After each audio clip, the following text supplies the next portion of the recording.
if you look to the history, if you look at family values evangelicalism, family values politics, which is what I do in this book, I came to see that really at the heart of family values politics is uh, white patriarchal authority.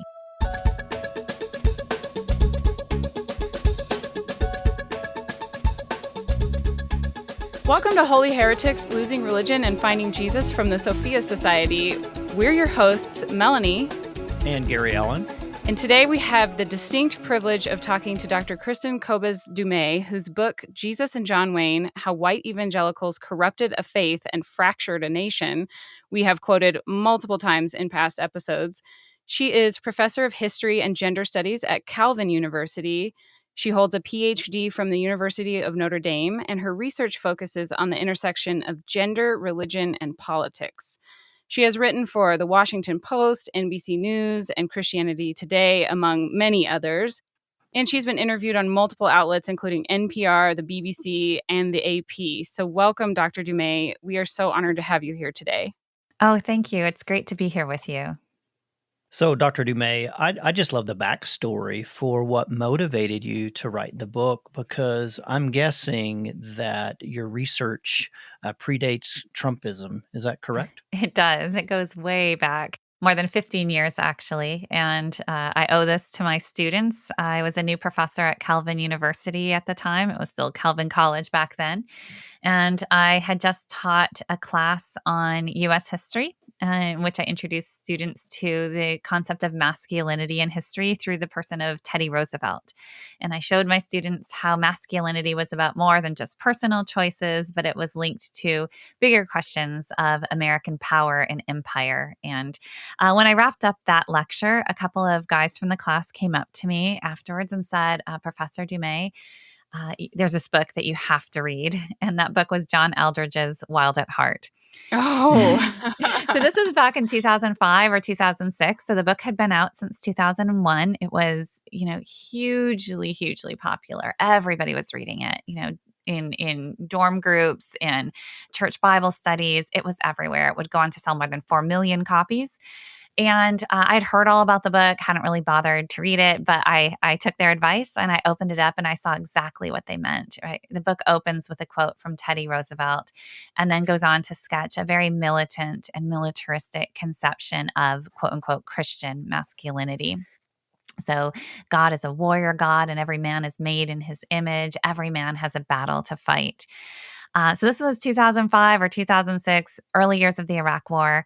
And as I was reading this militant conception of Christian manhood, I was also looking at survey data coming in that white evangelicals were far and away more likely to support the Iraq War, support preemptive war, to condone the use of torture. And I just asked, really, what does one thing have to do with the other? And that really kind of started this research. For a time, I set the project aside.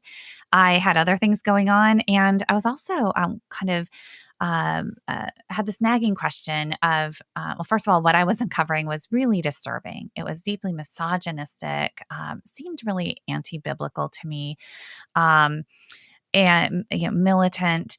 And then I had this question of, is this mainstream evangelicalism or is this fringe? I knew it was enormously popular, but it just seemed so extreme. I wasn't quite sure how to reconcile that. And so I set the project aside for a time. I still paid attention to these questions, to some of these figures. I watched as one after another man who had been promoting militant Christian manhood became embroiled in scandal in ensuing years. And then it was really in fall of 2016, in the weeks after the Access Hollywood tape released, and we saw evangelicals continue to support Donald Trump, that I decided to dust off the old research and ended up writing Jesus and John Wayne. Wow. Well, I think your book is so timely and needed because of what we have been seeing over the last 4 or 5 years, which is interesting since you did start it way before Donald Trump ever even thought about becoming president. And it really provides an honest but also scathing and I would say discouraging account of the white conservative movement over the last 60 years or so. And then I feel like the culmination of that, at least so far, has been that evangelical support of Donald Trump. And then, so one thing that I found interesting is you show that the evangelicals didn't betray their values in voting for Trump. They followed their values in voting for him. He is the personification of what they value. Can you explain how that happened, especially when, like, I look at the Bible and you said you look at the Bible and that doesn't seem like those should be our values. How did we get to that point? Yeah, when we saw growing numbers of evangelicals, white evangelicals, supporting Trump in 2015 already, and then in 2016, that was kind of the narrative of how could quote unquote family values evangelicals support a man like Donald Trump, right, who did not appear to be the poster boy of family values by any stretch. uh, and so you had this, evangelicals are betraying their faith or they're holding their noses. But if you look to the history, if you look at family values evangelicalism, family values politics, which is what I do in this book, I came to see that really at the heart of family values politics is white patriarchal authority. And what that looks like, if you look historically in the context of the Cold War, in particular, against the backdrop of the civil rights movement, backdrop of the rise of feminism, and then particularly against the backdrop of the Vietnam War and the anti-war movement, this reassertion of white patriarchal authority and the ideal of the protector that will use violence when necessary in order to pursue quote unquote righteousness, who will do what needs to be done. The ends will justify the means. This kind of conception of quote unquote traditional masculinity, of testosterone driven, aggressive Christian manhood. If you put that at the center of family values politics, then a lot of other things start to fall into place. And then when you listen to the language that many evangelicals were using to explain their support for Trump, it was he was going to protect Christianity. He said so himself. He is the strong man. He will defend Mhm. us and our interests. And that's how I realized there is a long tradition here. There are deep affinities between the values of conservative white evangelicals and Donald Trump. And that's how we can understand not only the evangelical vote in 2016, but the persistent, resilient support through thick and thin over the next 4 years and through the election of 2016 through the election of 2020. Yeah, and it's baffling, although now that you explain it, I do understand. I think I told you this. I worked at Focus on the Family for, gosh, about 10 years and overlapped with John Eldridge. And obviously, I live in Colorado Springs. So John's ministry, Wild at Heart, is here in town. One of my best friends actually still works there. And it's been interesting trying to navigate these waters personally as well as spiritually with a mainstream group of white evangelicals in particular that have adopted, as you said, this kind of militant Jesus. I actually just went on their website a couple of days ago just to see if they're still kind of pushing this. And there's something still on there that says Jesus was not the poster child for pacifism. Yes. This is still on their site. And Yes. for me, someone who I came to Christ through nonviolence, I actually walked away from fundamentalism because I began to see that Jesus and God actually are nonviolent, and I think it's ludicrous to me to paint a picture of Jesus, as you said, this militant warrior. So, gosh, we could do an entire podcast just on that because that's in and of itself pretty heretical to me. Yeah. But how does John Wayne come into this? Like, I get the Jesus thing. Now, tell us about good old John Wayne. I mean, I grew up watching his movies. He's this great hero. How does he Right. fit into this?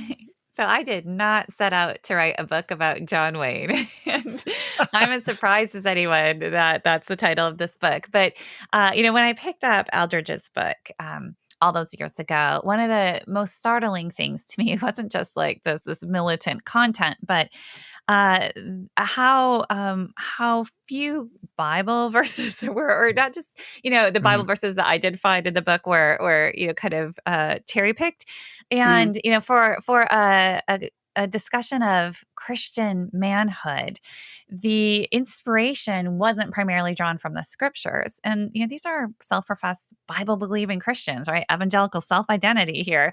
right. Instead, Eldridge was looking to Hollywood heroes. His favorite, of course, was Mel Gibson's William Wallace from the movie Uh, Braveheart. Mm. And Jesus and Mel Gibson's William Wallace from the movie Braveheart doesn't make for quite the same, catchy title, but it could have worked. Close, close. It wasn't just William Wallace, but mythical warriors and American soldiers and military generals, and then not in Eldridge, but many other books, because of course the success of Eldridge's book spawned this kind of cottage industry of copycat books of, there are a dime a dozen now. And the less successful ones still, sold in the five figures, and the more successful ones in the hundreds of thousands. And wow. so, Mm, and when I looked at those, the same thing, like they were drawing on these kind of mythical conceptions of manhood and Christian, and then calling that Christian manhood. And in Hollywood was a place where they would go, and so John Wayne just kept popping up. And at first I thought, oh, you got to be kidding me, right? But just again and again, we all know, as Eric Metaxas writes in Seven Men, that John Wayne is the icon of American manhood, by which he also means Christian manhood. and mm, and that just struck me as significant, because John Wayne, of course, not an evangelical, not a poster boy of family values Christianity. And so that was really interesting for me to explore. And you can see some of the obvious parallels then between John Wayne and somebody like Donald Trump, that paradoxically, the men who best exemplify this militant, quote unquote, Christian masculinity are those who have not been deeply formed by Christian values, by biblical mm, values, by things like the fruit of the Spirit. Hmm.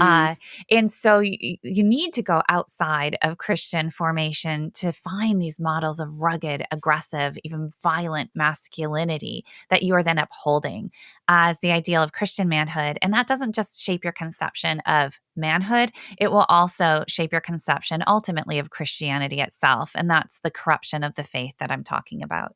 So it's more like culture influencing faith rather than your Yes. faith influencing your culture.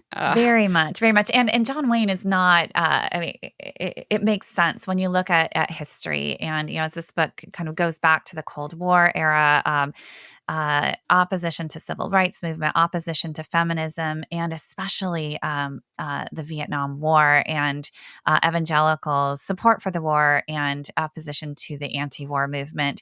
And John Wayne himself, both as a person, as a politically active person in the 1960s and 1970s, was kind of a leader in this conservative right-wing politics, supporter of Barry Goldwater, supporter of Phyllis Schlafly, supporter of Ronald Reagan, but also on screen, he represented this kind of throwback American manhood, from the heroic cowboy hero, subduing Native Americans, to Hmm. Sands of Iwo Jima, subduing Japanese, and then to the Green Berets, where he could take this heroic myth of the American soldier and play that out on the battlefields of Vietnam. And so he symbolized on screen and actually lived the conservative politics in his own person. So in so many ways, John Wayne makes perfect sense as this Mm. icon of conservative American masculinity. Hmm. mm. Well, we just finished doing a little mini series on purity culture and power and patriarchy within white American evangelicalism, especially. Um, and it after looking into them, it really feels like those three things just form the very heart of white American evangelicalism today. And it definitely influences then the political and personal expressions of evangelicalism.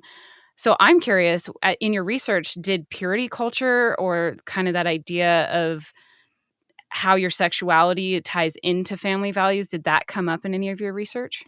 Absolutely. It's it's right at the center of things. So, if you're talking about masculinity, you're also going to be talking about femininity, particularly when you look at white evangelicalism, because in the Cold War era, this idea of gender difference was hugely important to evangelicals. This was their conception of biblical gender roles, as Dobson liked to say. Men and women are different in every cell of their bodies, and Hmm. by different, he meant opposite. And so Mm. the man was the provider and protector, the rugged, testosterone-driven, violent. Uh, and sexually aggressive Mm. of kind of half of humanity, and then women were everything opposite of that. So passive, submissive, seductive, but just absolute opposites. And so when I started looking at discussions of sexuality, I read a lot of sex manuals, evangelical sex manuals from the 60s and 70s. They were Oh. very much a thing and bestsellers. And the LaHaye's, I spent some time talking about their book, The Act of Marriage, and it was really startling what I was reading when it came to what patriarchy looked like in the bedroom, because Mm. like you said, it's personal and it's political, and so male leadership, male authority, extended, all the way up to the top in terms of government, in terms of church leadership, and then it also in very intimate relationships. And so I was reading about how God gave men to have these aggressive sex drives, and so it's up to women to protect virtue through their modesty if they're not married, and as soon as they are married, through their meeting their husband's every sexual need. And that's just the way God designed things. So women must submit to their husbands sexually and spiritually and socially. And when you're reading this, you can see like, oh, this is not good. I can see where this is going to bring us, especially reading these things in the wake of Me Too, Church Too, and Mm. in really knowing the long history of sexual abuse within evangelical communities, which ends up being, the final chapter of Jesus and John Wayne. But yes, the history makes it very plain that there are expectations that are promoted around sexuality, around purity, and around patriarchal authority that are packaged and sold as Christianity. This is the way to be an obedient Christian woman. This is Mm. the way to be an obedient Christian man. And these have been inculcated in generations of evangelicals. Before purity culture was a thing, we had these sex manuals, and then we had other, teachings on sexuality, and you had Josh McDowell, and then you had the rise of, the real purity culture. Mm. And so it's absolutely been a part of this, and many people have been discipled into this. And for many people, it's very hard to separate this purity culture and purity ideal, very gendered, from just basic Christianity, because that's the way it's been sold. Hmm.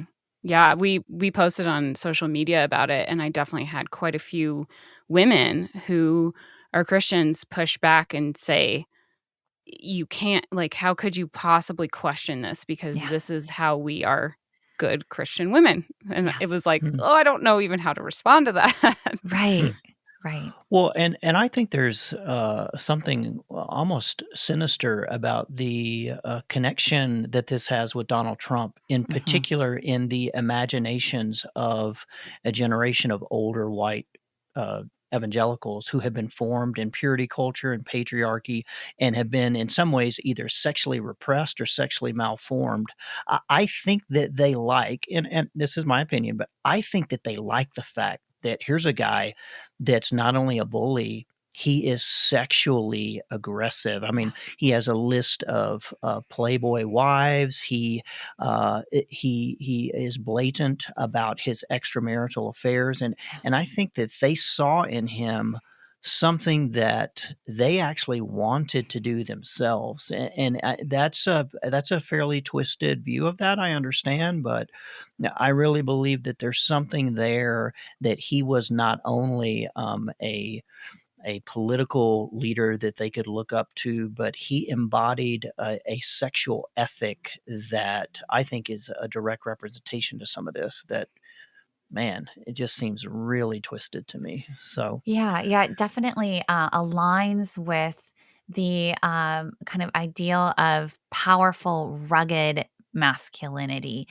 Because hmm again, the sexual drive is part of that. And if you believe that God, again, filled men with testosterone so that they have the aggression that they need to use, their duty to use to protect faith, family, and nation, there are certain side effects to that, right? You're going to not always have control over your sexual urges.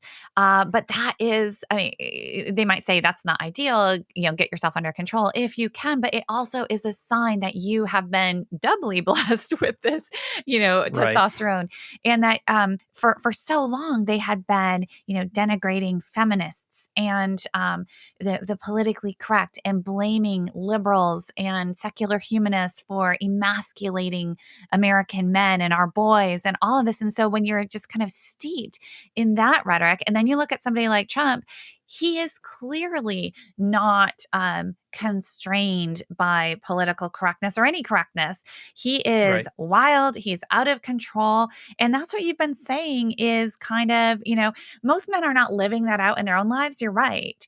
Their wives wouldn't put up with it. Right. Right. Right. That's not, but that's somehow deep inside their conception of the alpha male and the man who Mm. has the authority to lead. Mm. Yeah. Yeah. Gosh. All right. So we've talked a little bit about the militant masculinity that has led to this moment in American evangelical history. We've also talked about patriarchy. I want to talk in particular about kind of two things: Christian nationalism, and then the racial components Yeah. that lead to that. I mean, when all of us saw the January 6th siege on the Capitol, you couldn't help but see two things. One, wow, lots of white people, and two, Jesus was everywhere. Mhm. So, how does Christian nationalism, and maybe in particular a racial motivation, lead to and enable this moment that we're all living right now? Yeah, that's a great question. And I'm glad you put these two together, Christian nationalism and race, because when we're talking about Christian nationalism as it manifests in white evangelicalism, it is white Christian nationalism. So this is the idea that, America was a Christian nation, that God gave a special blessing, and it was founded as a Christian nation, and it needs to be restored to that original goodness. And so the idea of Christian nationalism has this kind of declension narrative as part of it, at least the way it's used today, of Christian America, that things were great, and then things got not so great. And so we need to Hmm. make things great again. Now, where did things really go wrong?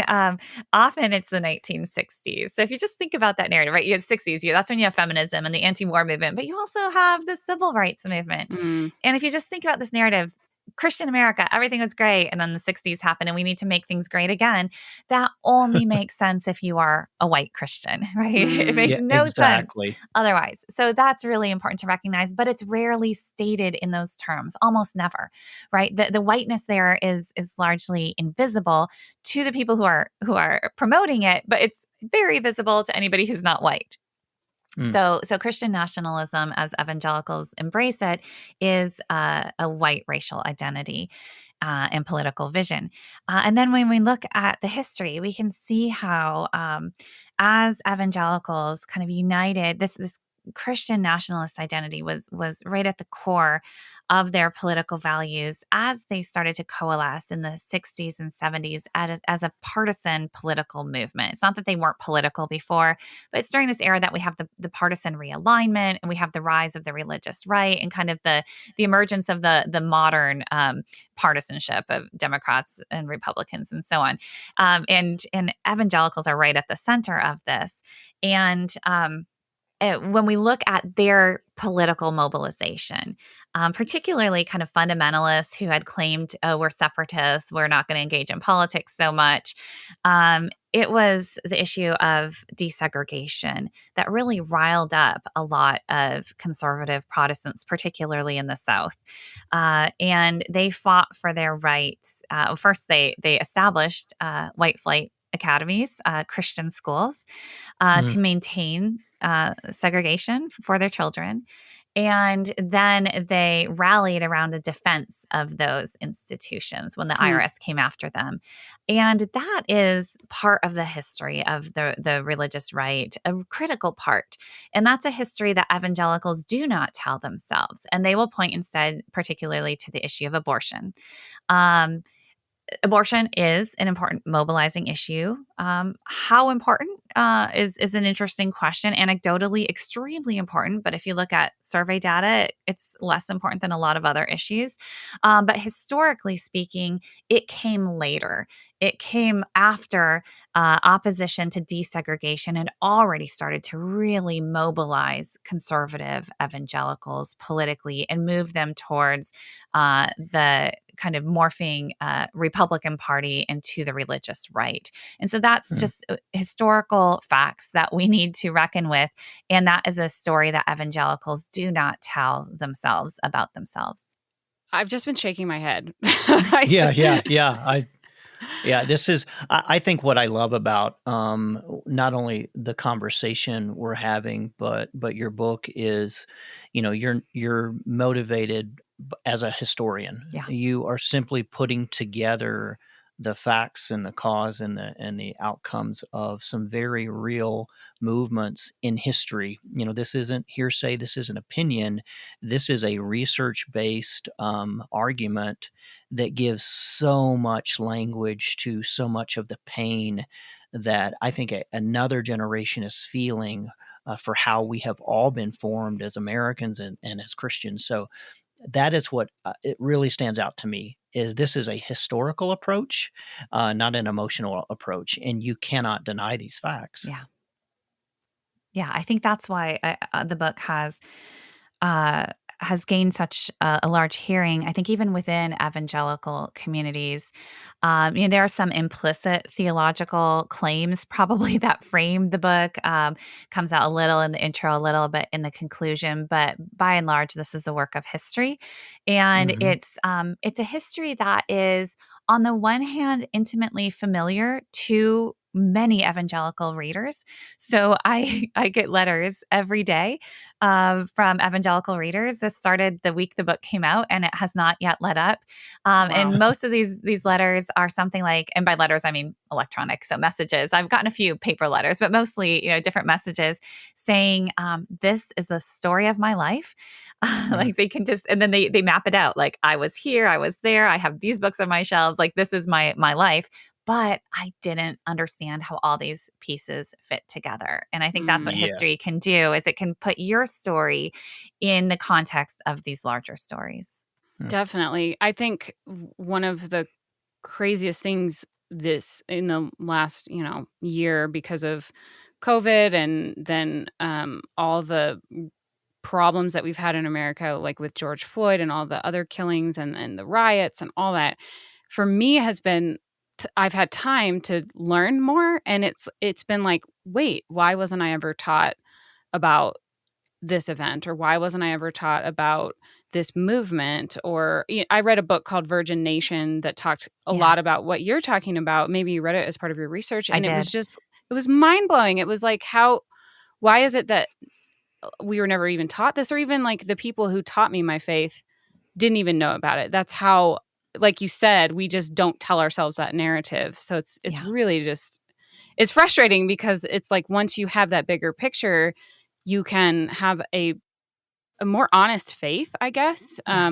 But when you're not told that, you just believe whatever you're taught and you go along with it. And you might even be super outspoken about it. And then I feel like that's how I am. I look back and I'm like, oh my gosh, I can't believe I used to support those things. So I'm just so grateful to you for writing this book, because I think we all need our eyes open to the history and the influences of how we got to white evangelicalism in 2021. I just want to briefly go back and kind of talk about sexuality again, because it seems like the white evangelical movement has like almost an obsession with sexuality. Yes. So what was the most disturbing thing that you uncovered when you were researching all this?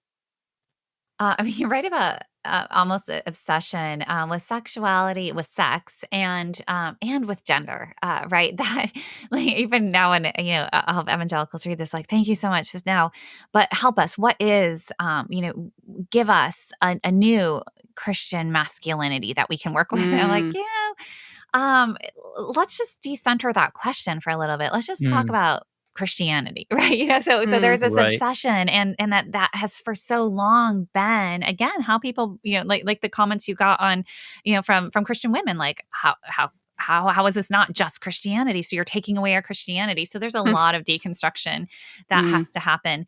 The most disturbing things that I came across were the stories of abuse that mm, stretch back decades, and to see Mm, how and not just the acts of the perpetrators, which are of course horrifying, but actually were less interesting to me than the responses of the bystanders, of the members of communities, mm, of families, of churches.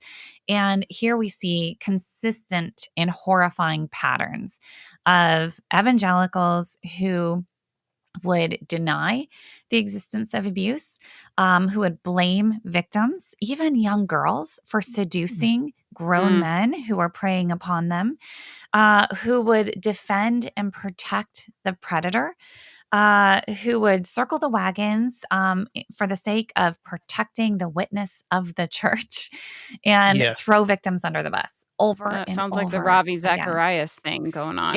That is just like, chapter 218 of the same story. Right.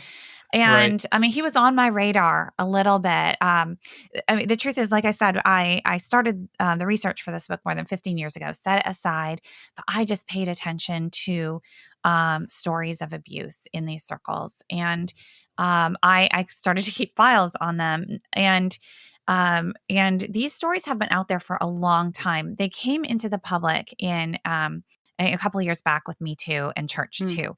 But I'd already decided to write the book before that moment. And one of the first things I did actually was to consult with a lawyer, because the vast majority of these stories were on blogs by survivors and survivor advocates. And I knew that this needed to be a part of this book. And I wasn't sure what my liability was going to be. mm, And then with Me Too and Church Too, one after another of these stories got picked up by national media or regional or local media. And so then it was a lot safer for me to use these stories. But I want to give a huge shout out to the survivors themselves mm, and to their advocates. And because they were the ones who testified early and often and at great personal cost to the abuses and the complicity of evangelicals in perpetuating and condoning these abuses. And mm, so I mean, that was honestly heartbreaking to read these stories. And I will say that only a fraction of the stories that I gathered made it into this book. That last chapter used to be twice as long, and I just needed to cut it down. And so I kind of limited myself to, if your name has already appeared in this book as part of the narrative and you end up getting caught up in scandal, then you earn a place into this last chapter. All of the other abuses and scandals are on the cutting room floor, but there are so many. And again, it's mm, these patterns that are absolutely horrifying to read.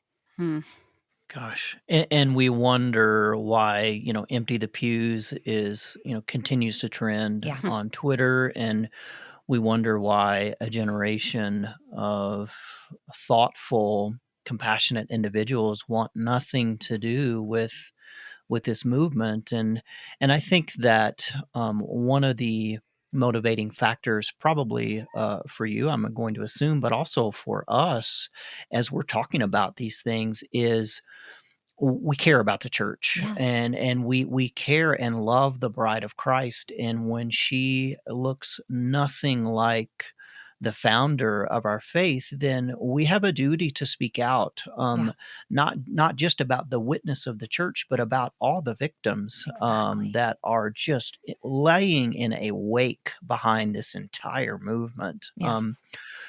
The other thing that kind of coalesces in all of this too, at least that I picked up in reading your book, is the pervasive notion of fear as almost a defining characteristic of the evangelical movement, which is a little bit ironic when you think about it. That I think the most repetitive command in the Bible is "Don't be afraid," Exactly. um, and yet fear plays this. I'm guessing, so maybe that's the question. It seems like fear plays a great role in shaping the evangelical imagination. Is that something that you would say is true? And then, Yeah. and where and how do we see fear played out in this? Yes. Yes. So again, to understand evangelical politics, a lot of observers would kind of say, so take, for example, 2016, that they, were kind of pushed into the arms of a man like Donald Trump because they were so afraid. We see demographic decline. We see concerns over religious liberty. We, have this perceived marginalization and all of these things. They were so very afraid. What choice did they have? Um, and when I looked to the history, that didn't really hold up. While that may have been true in individual cases, when I looked at patterns, when I looked at individuals and organizations and institutions, what I often saw was that the powerful leader, so somebody like Jerry Falwell Sr. or Mark Driscoll is another great example, actively worked to stoke fear.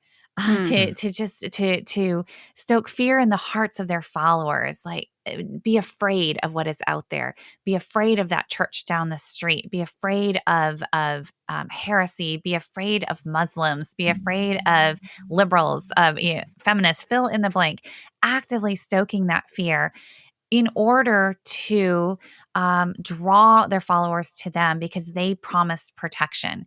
And so rather than seeing kind of militancy as the last resort, the result of these very real, kind of organically occurring fears, I came to see that militancy often predated the fears if you're looking at the leaders, Huh. and that it required fear, it required the perpetuation, the manufacturing of fear constantly in order to justify their militancy, in order to bolster their own power. And once that clicked for me, so many pieces fell into place. Again, that doesn't necessarily speak to the individual. The individual, kind of evangelical may well have genuine fear of radical Islam because they have been told about how scary it is and how they and their family are directly targeted, Mm. right? But that is a manufactured fear when you trace it back and see who is promoting this fear. And in that story that I tell in the book, the popularity of these ex-Muslim terrorists throughout the evangelical world, the speaking circuit, sponsored by organizations like Focus on the Family, Mm. they were total frauds, complete and total frauds, and they continue to be promoted, and some still are to this day, even though they are known to be total frauds. Hmm. Wow. Gosh. Gosh. So it's a simple question, but how do we change the conversation? Because as Melanie said earlier, this is personal as well as public. I still have conversations with family members who are convinced that the election was stolen, Yeah. that Joe Biden's going to cancel Christmas, that religious liberty is going to go away, that the transgenders are going to take over, and it seems like it's okay. Well, we now have one more group to fear, one more group to marginalize, one more group to oppress. How do we help white evangelicals in particular, not picking on them, but how Mhm. do we help them move past fear and culture warring and anger and division in this just painful world that we're living in? Yeah. I had the luxury of 300 some pages and then a lot of footnotes. So this is always a hard question where it's like, well, I'm such a believer in the power of history. That Mhm. history shows, like you said, like this is just quotes and everything is footnoted. And some early readers, conservative evangelicals, testified on Twitter to the power of this book because they were dubious. They were ready to reject it, and they're like. So I started looking up her footnotes. I started looking up these quotes. I was like, there's no way Mm. Billy Graham said that. And guess what? You can pull up the New York Mhm. Times article online in their archive. And oh my gosh, he did. And it was even Hmm. worse than I thought. So Wow, I, yeah. I think that there is a real power to history. And that's what I've been able to kind of marshal in this book. When you're just having a kind of one-off conversation or so, it gets tougher because we're working with different realities now. We have such different sources of information, Mm. such different understandings of what evangelicalism is, of what America is. So it's fraught. There are no shortcuts. What I will say is, through the publication of this book and watching its reception within evangelicalism, particularly, I've been very surprised and heartened to see a different sort of kind of sorting happening within evangelical communities. For so long, it was kind of conservative or not conservative. And if you Mhm. cross the line on LGBTQ, if you cross the line on maybe patriarchy, you're out. Hmm. You just ask Jen Hatmaker how that went, or Yeah. so this Exactly. right, boundary keeping. Um, and what has been fascinating to me is with Jesus and John Wayne, which is a harsh book. um, it is being embraced by conservative white evangelicals that I never would have imagined Hmm. would be open and incredibly humble to receive this critique, and particularly conservative white evangelical men. And so I'm really looking to them and I'm watching them in their spaces, in their churches. Some are pastors, some are not, in their organizations. Some of them are still deeply embedded in these places. And I'm watching some of them have the courage to speak out Mm. to people who trust them, right? It's very hard for anybody from the outside, however that outside is defined, right? Usually very generously, like anybody who's not one of us is on the outside and you don't trust them, like that's part of this mentality. It's part of what they've been taught. But for people from the inside to say, hey guys, um, we need to wrestle with this. And, this is not, this is not the Christianity that I profess. This is not Mm. the Jesus of the Gospels. Let's take a look at this together and let's just take a few steps back and then look at the scriptures and decide what part of this whole package that we've been carrying is not actually biblical. And in those conversations, I'm watching them happen, and it's immensely encouraging. They don't come without risk, and sometimes they come with great cost. But the fact that people are courageous enough to have them right now is really encouraging to me. Mm. Well, actually, beyond that, I'm curious what else gives you hope about faith and the future of faith? Because I'm sure, Mhm. in doing all this research, you had your head in junk. I mean, you were just Yeah, buried in all the grossness that is our Christian legacy right yeah. now. And so I'm wondering if there's anything else that you uncovered or any perspective that you saw that really just gives you hope for the future of faith, that we can stop that legacy and Yeah. start a new one. Yeah, a couple things come to mind. One, my favorite quote in the book, I think, is Rachel Denhollander's quote about uh, she, of course, was the first witness in the Larry Nassar case, and then went on to raise issues of sexual abuse within evangelical circles, Right. and very, incredibly powerful work in that respect. And I quote her in the book where she says. Jesus does not need your protection. And she's talking about these Mm. patterns I was describing of evangelicals covering up sexual abuse and trying to protect the witness of the church. And Hmm. she's like, no, God does not need your protection. God only asks for our obedience. And what does obedience look like? It's doing justice. So, I'm not trying to protect the image of evangelicalism. I'm not even trying to protect the image of Christianity. I'm just trying to tell the truth. Mm, And telling the truth and doing justice. That is what is asked of us. And if our faith is in God, God can take care of things, and we're called to be faithful. So I think there's some hope there. And then there's also hope in that evangelicals tend to think of themselves again as they are the faithful remnant. They are the most faithful Christians. They are kind of the default Christians. And so there's this huge burden that comes with that kind of self perception and privilege. But that's false. They are Christians, and they are seeking to follow Christ. Which Christ, what that looks like, a whole other conversation. But they do not own Christianity. They are not the only followers of Christ in this mm, country or in this world. And so I think another really important thing for evangelicals who feel really disheartened right now is the reminder that that Christianity does not depend on white evangelicals. And mm, that, rather than I talk with a lot of convicted white evangelicals who are like, help us fix this. Let's get started now. What do we do? And I push back against that a bit. First of all, have we fully, grasped what needs fixing? Are mm, Mm, we the ones best positioned to do the fixing? Are we ready?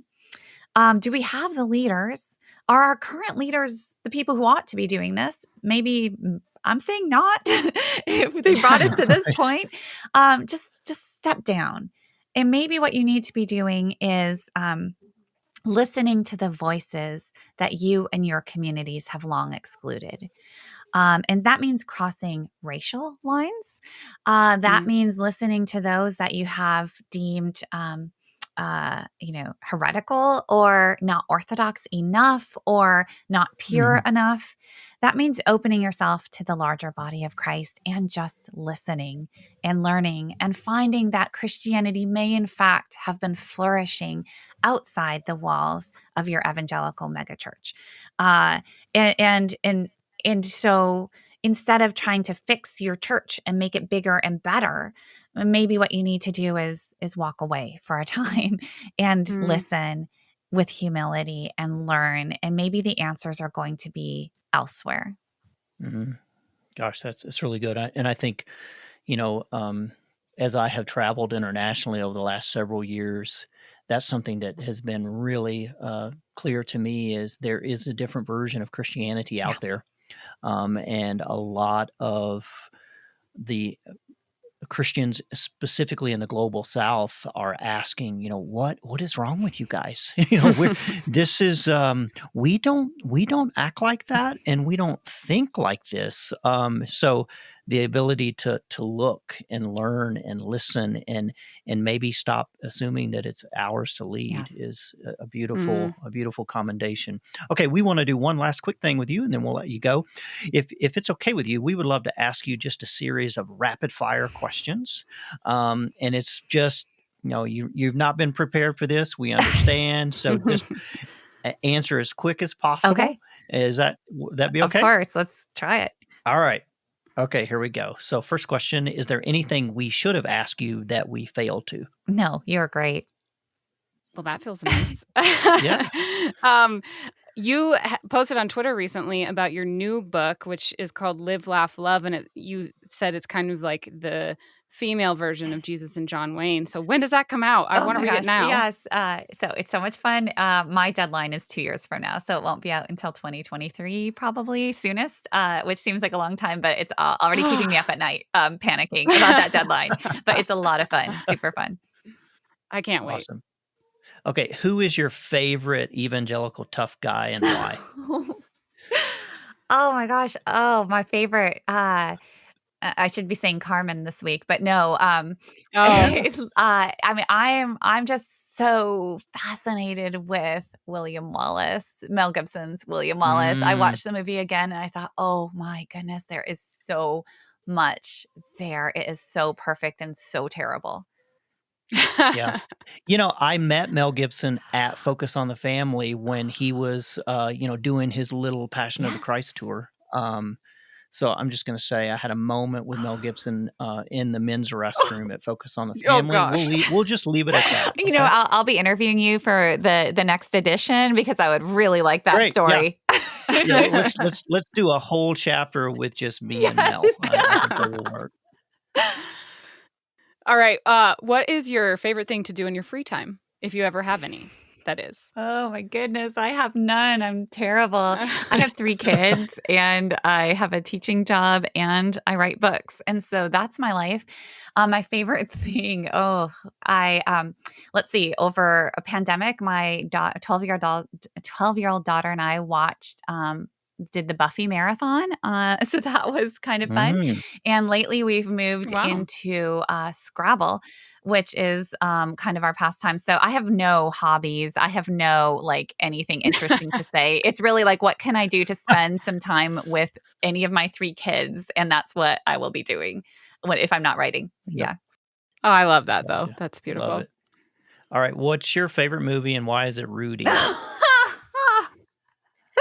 Oh my gosh. So I ended up at Notre Dame as a graduate student, but I had lived in Tallahassee for a time. My dad got his PhD at Florida State. So it was actually, I felt like a traitor for the first years totally. because I was a Florida State Seminole fan and Rudy, and it was, and that was Lou Holtz, and it was rough, but I came around eventually. It helped that Notre Dame's team declined and they were really pathetic, and so I could actually feel sorry for them and then become a fan. But I digress. So yeah, Rudy was always just a bit bizarre. Do I still have to answer the favorite movie? Let me think. I am totally blanking on favorite movie because I don't really watch movies anymore. My favorite recent series, I'm just a big fan of The Good Place for all the reasons. And so that just popped into my mind. Perfect. That's great. Well, thank you so much for this, Dr. Dumais. I feel like I learned so much just listening to you, and I could have listened to you for much longer. But for anyone who's interested, where can they find more info about you, your books, and anything else that you're up to? I'm very present on social media, on Twitter and Facebook. I have a Facebook author page, so it's at KK Dumais, KKDUMEZ. I also have a website, KristinDumais.com, and I post a lot of my writings there. It's kind of a resource page.